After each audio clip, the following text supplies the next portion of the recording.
பயண காற்று செய்திகள்.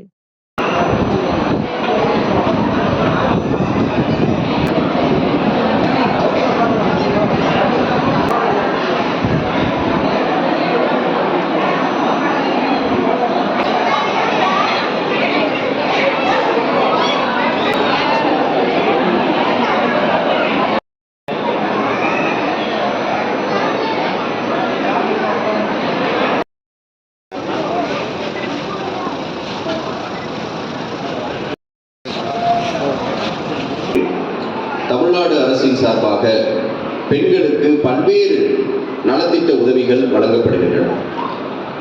அவர்களுக்கான பேருந்து பயண திட்டத்திலிருந்து அவர்களுடைய வாழ்வாதாரத்தை மேம்படுத்துவதற்கான பொருளாதார உதவிகளாக மகளிர் சுய உதவி குழுக்களின் மூலமாக கடன் உதவிகளும் வழங்கப்படுகின்றன. நமது மாவட்டத்தில் ஏறத்தாழ 1,00,000 மகளிர் சுய உதவி குழு உறுப்பினர்கள் இந்த ஆண்டில் மட்டும், அதாவது 2024-25 நிதியாண்டில் சற்றேறக்குரிய 1000 கோடி ரூபாய் கடன் உதவிகளை பெற்றிருக்கிறார்கள்.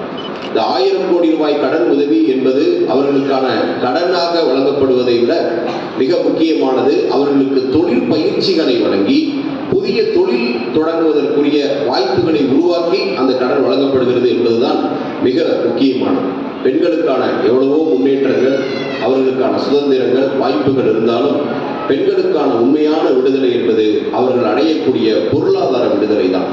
அவர்களுடைய பொருளாதார பலம் என்பது அவர்களையும் அவர்களுடைய குடும்பத்தையும் நிலைநிறுத்துவதற்கான மிக முக்கியமான வாய்ப்பு. அதற்காகத்தான் அவர்கள் பொருளாதார பலம் பெற வேண்டும், அவர்களுடைய செலவுகளை குறைத்து அவர்களுக்கான வருமானத்தை பெருக்க வேண்டும் என்பதற்குத்தான் பல்வேறு நலத்திட்டங்களை அரசு செயல்படுத்துகிறது. அந்த திட்டத்தை எல்லாம் நமது மாவட்டத்தில் இருக்கக்கூடிய பெண்கள் அனைவரும் பயன்படுத்தி கொண்டு சமுதாயத்திலும் பொருளாதாரத்திலும் மிக உயர்ந்த நிலையை அடைய வேண்டும். அதற்கு இது போன்ற திட்டங்கள் ஒவ்வொரு கட்டத்திலும் பொருளாதாரத்தை முன்னேற்றம் என்பதற்காகத்தான் இந்த முறை நான் நிதியமைச்சர், இந்த முறை நிதியில் இருக்க பட்ஜெட் தாக்கல் செய்துவிட்டு வந்திருக்கிறோம், விவாதித்து வந்திருக்கிறேன்.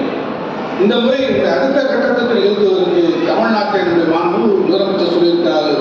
அடுத்து வரக்கூடிய ஒரு காலத்தில் நாம் 1,00,000 மகளிரை தொழில் முனைவோர்களாக நாங்கள் மாற்றுகிறோம். அதுக்கான திட்டத்தை அறிவித்து விட்டு வந்தோம். அது மட்டுமல்ல, ஒரு காலத்திலே பெண்கள் ஓட்டு கூட போட முடியாது.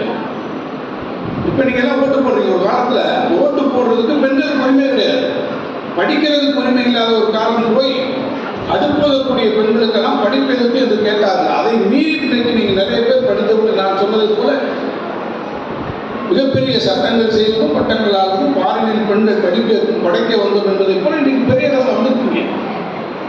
ஆனால் ஒரு காலத்திலே உங்களுக்கு படிக்க உரிமை இல்லாமல் இருந்தது, நீங்கள் படித்த பெரிய ஆளாக வந்திருக்கீங்க. ஒரு காலத்தில் உங்களுக்கு ஓட்டு போட உரிமை இல்லாமல் இருந்தது. அந்த ஓட்டு போடக்கூடிய உரிமையை திராவிட இயக்கம் தான் உங்களுக்கு பெற்றுத்தது. அப்படி ஓட்டு போடக்கூடிய உரிமை பெற்ற பெண்களுக்கு நம்முடைய கலைஞர் முதலமைச்சராக வரக்கூடிய வரை உங்களுக்கு சொத்துல சமமும் கிடையவே கிடையாது. அப்பாவுக்கு சொத்து இருந்தால் அந்த சொத்து பையனுக்கு தான் போய் சேர்க்கக்கூடிய பெண்களுக்கு கிடையாது ஒரு காலம் இருந்தது. சட்டப்படி பெண்களுக்கு சொத்தில் சமபங்கு உரிமை வர வேண்டும் என்பதை சட்டமாக்கி இன்றைக்கு வரை நிலைநிறுத்தி வருகிறாங்க. அப்படி அவர் கொண்டு வந்த அந்த சொத்துரிமைக்கு இன்றைக்கு நம்முடைய மாண்புமிகு முதலமைச்சர் தளபதி மு க ஸ்டாலின் அவர்கள் ஒரு வீட்டிலே சொத்தை பதிகிறார் என்று சொன்னால் அந்த சொத்து பெண்கள் பேரில் பதிந்தால் நீங்கள் அதை போய் ரெஜிஸ்ட்ரேஷன் பண்ணுகிற போது அந்த மதிப்பில் 1% உங்களுக்கு அதில் கருது. காரணம் என்ன? பெண்கள் பேரில் சொத்து வர வேண்டும், ஒரு கையிலே உங்களுக்கு பலம் இருக்க வேண்டும். நம்முடைய கலெக்டர் சொன்னார், எப்படி உங்களுக்கு பொருளாதாரம் உங்களுக்கு பலமாக இருக்க வேண்டுமோ அதை போல உங்களுக்கு சொத்துரிமையும் பலமாக இருக்க வேண்டும். அந்த உரிமை பெண்கள் பெறுகிற போதுதான் அவர்கள் திருமண வாழ்வாக இருந்தாலும், அவர்கள் வாழ்விலே பல்வேறு நிலைகளுக்கு வருகின்ற நிலையாக இருந்தாலும் அவர்களுக்கு ஒரு தன்னம்பிக்கை கிடைக்கும், ஒரு பலம் கிடைக்கும். அதுபோன்று ஒரு பலமிக்க பெண்கள் இருக்கக்கூடிய இந்த சமுதாயத்தை படைக்க வேண்டிய பொறுப்பு அரசுக்கு இருக்கிறது, உங்களுக்கு இருக்கிறது. அந்த மகளிர் நலனை காப்பதை காட்டிலும் மகளிர் நலனை உறுதி செய்வது இருந்தாலும் மகளிருடைய உரிமையை காக்கக்கூடிய இந்த அரசாங்கம் அரசு இருக்கிறது. எனவேதான் சுருக்கமாக உரையை நான் நிறைவு செய்வதற்கு முன்பாகிறது. இந்த துறைக்கு, இந்த டிபார்ட்மெண்ட்டுக்கு ஒரு காலத்தில் வெறும் சமூக நலத்துறை தான், சோசியல் வெல்ஃபேர், சமுதாயத்திற்கு நலன் செய்யக்கூடிய துறை என்றுதான் அதற்கு பெயர். நம்முடைய முதலமைச்சர் தான் சமுதாய நலனையும் தாண்டி மகளிர் உரிமைத்துறை என்று அதற்கு பேர் மாற்றினார். காரணம் உங்கள் உரிமை. நாங்கள் சொல்வதெல்லாம் ஏதோ தங்கந்த கவசம் நம்முடைய கலெக்டர் கொடுக்கிறது அரசாங்கத்துடைய சலுகை என்று நினைக்காதீர்கள். இது நீங்கள் பெற வேண்டிய உரிமை. அந்த உரிமையை உங்களிடத்தில் ஒப்படைக்க வேண்டியது எங்கள் கடமை என்பதை நாங்கள் தெரிவித்து நிகழ்ச்சியில் இருக்கக்கூடிய மாமக்கள் அது